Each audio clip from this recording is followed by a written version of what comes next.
in tomato bed number 4.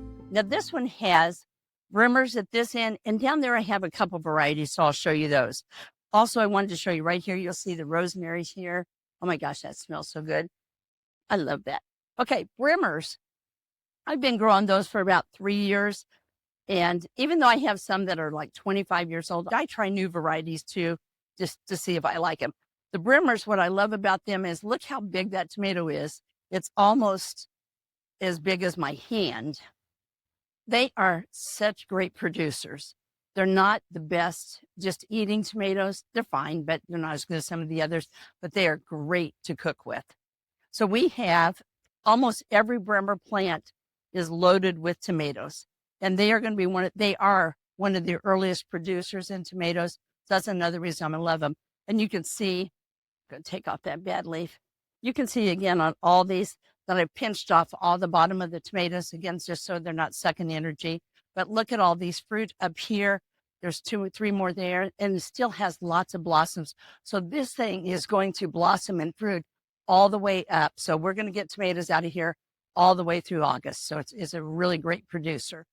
Down here, I do a variety. I don't want very many cherry or very many yellow pear, but I do love them, especially the yellow pear. My oldest granddaughter, that's her favorite tomato. She comes out and just stands and eats them. We had a visiting priest over a couple of years ago. His were the cherries. He just stood here and ate them. So, you know, they're easy to eat. They're fun to have, but they're not great for what I'm wanting for canning and cooking. They're great for eating.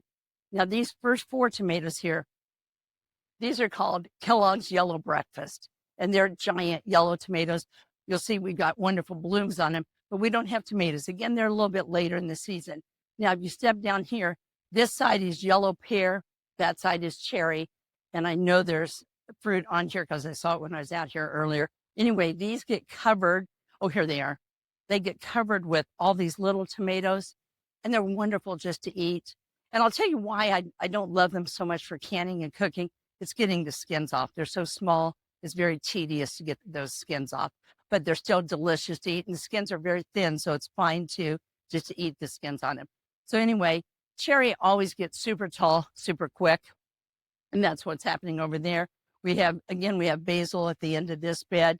So rosemary down there, basil here.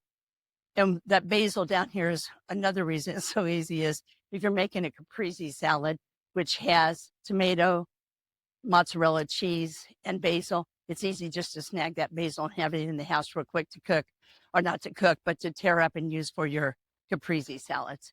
All right, that's it for bed number 4. Have a wonderful day. Bless you.